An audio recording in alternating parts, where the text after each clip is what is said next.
迎收听12月28号的迦南之声，我是世谦牧师平安。我们今天要来分享信实感动悔改行动。尼希米记8章到9章，从上帝来的信实能够感动人，有悔改，而带出悔改后那属上帝的行动。一位弟兄他分享过去的生活过得相当的自义，他觉得自己比别人爱主，很会读经，很会传福音，也很会祷告，甚至常常碰到许多基督徒的时候，都忍不住想说，他们怎么能那么懒散呢？在这样的同时，他还是一个想要放下自己目前工作，回应全职服事。哇，这么爱主，这么愿意，没想到自己所做的一切其实是一场空。原来他接触到了是在异端的信仰中。他后来自己表达，异端难就难在他并非完全不对，而是在真理中掺杂了偏差的教导，最后发现跟随的是人而不是神。然而信实的上帝不论我们在哪一端，他从来没有改变，从来没有放弃，只要我们相信。当他透过当时的这个异端的这个信仰的领导人知道，原来这个信仰背后真的只是一个跟随人的群体，在那当中他自己很多的想象，对上帝的认识好像都破灭了一样。他其实是一个第5代的基督徒，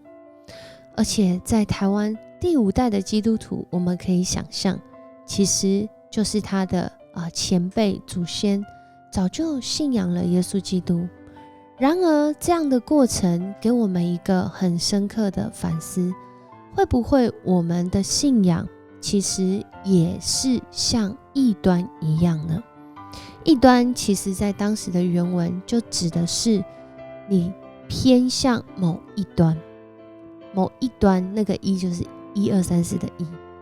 我们的信仰是不是很强调某一端，然而忽略了其他的面向，以至于我们的信仰带来了许多的偏差？而这偏差不仅是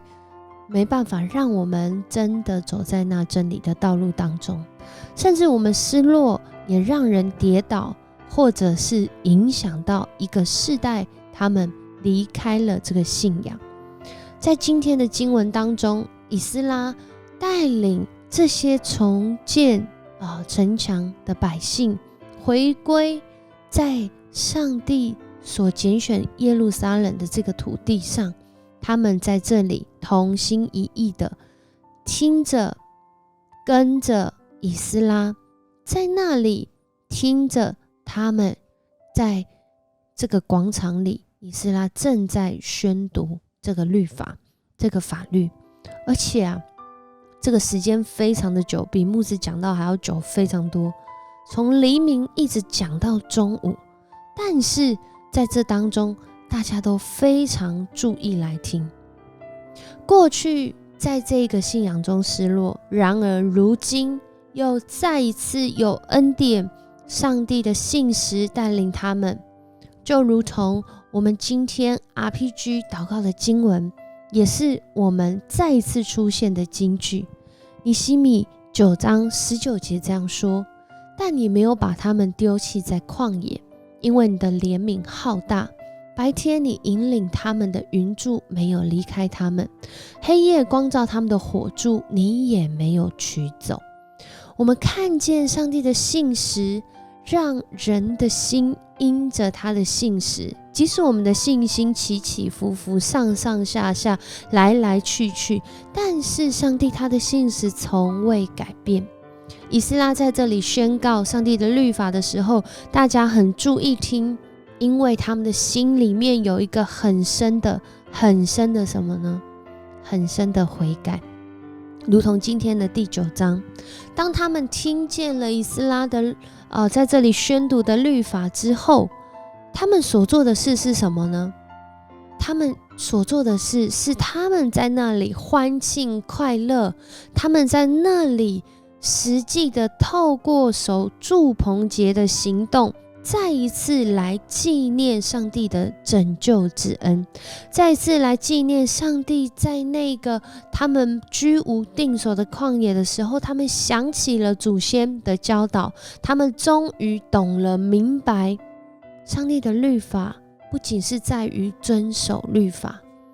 而是在于在这些律法当中，上帝的美意是要叫人的生命有动力，是要叫人的生命能够明白它是信实，它是公义，它是爱。所以即使我们没有信心了，即使我们的爱用尽了，即使我们就是那不义的子民，然而上帝仍然用他的公义，他的信实，他的爱吸引我们来靠近他，吸引我们来转向他，吸引我们以至于我们心里有能力来行出那个合上帝心意的事情。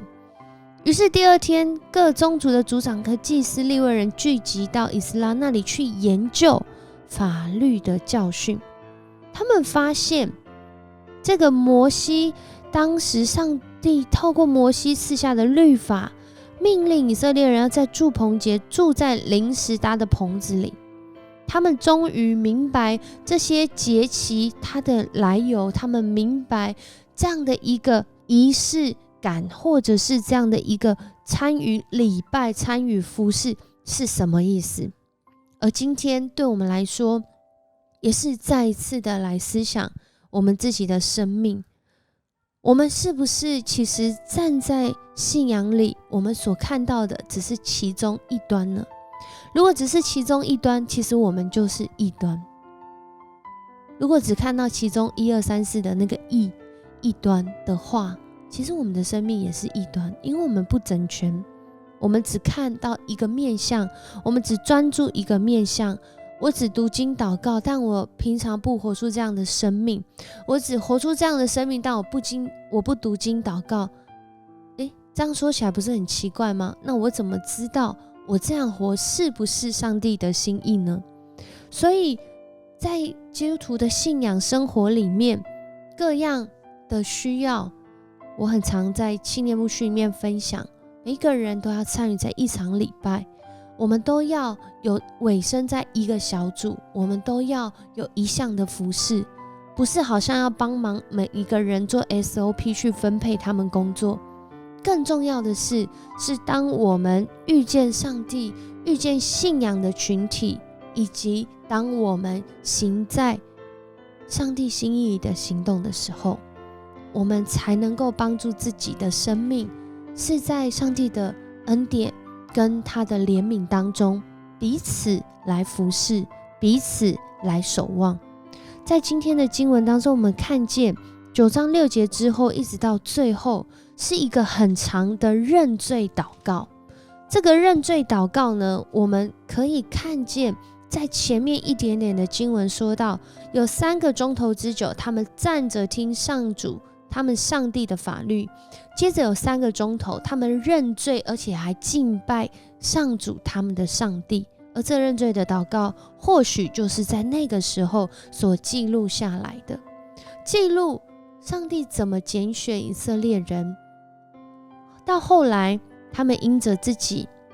远离上帝并且犯罪，甚至活在罪中不可自拔，到一个快要自我毁灭的程度，但上帝的信实仍然没有改变。他一直不断的提醒，透过先知邀请他们要认罪悔改，要悔改到上帝的面前，不是要一直说我们很卑微，我们是错的。更重要的是上帝啊，帮助我们回转，能够行出真理。那个认罪是因为我们没有行出真理，是因为我们该做的没有做，我们不该做的但我们却做了，所以要认罪。然而在这一篇的祷告的认罪的祷告当中，我们也很清楚的看到上帝他是怎么样怜悯、垂听，并且带领以色列人在一次一次好像在坠落当中，却又在他的里面一次一次的被拖住、被翻转、被改变、被接纳、被医治，甚至被丰盛，让他们有丰盛的生命。就在今天好像又再次经历这丰盛的生命来到了。上帝的信实感动人的心，让人决定要悔改转向他。求主帮助我们，真的是在信仰当中有整全的学习、寻求、认识、经历，以至于我们不只是相信，更是活出这个相信。我们一起来祷告。主，我们感谢赞美你，谢谢你，你是守约施慈爱的上帝，你是大而可畏的上帝，你是天上的上帝，你与我们同在。主啊，我们就不致偏离。主啊，你与我们同在，我们就知道，主，我们是有上帝你美好心意所保护的对象。主，当我们来到你的面前，我们要恳求主你给我们一个悔改的心志，让我们常常能够去反思思想自己生命中到底是不是走在上帝你的心意里面，并且在这里面也给我们个悔改的行动，让我们勇于改变，让我们勇于向主来改变，让我们勇于在改变当中活出那个从主来的心意，使我们不陷入僵化与信仰的异端，好像就真的成了异端。求主扶持帮助我们能够整全的来认识和实践你律法中的心意。主，你律法的本意是要保护，你律法的本意是要爱，你律法的本意是要行出公义。愿我们的生命能够走在这样的心意中。谢谢你与我们同在，在祷告的同时，主啊，你听见我们内心的那个需要，你听见我们那个内心的软弱，没有办法。主啊，在今天我们要转向你。主啊，当我们相信你，我们相信你能够帮助我们改变我们就能够想起那个改变悔改的行动是什么。谢谢你与我们同在，谢谢你用你的话语来教导，来激励，来保护我们。我们这样祷告，奉主耶稣的名求，阿们。很高兴今天跟你一起分享迦南之声。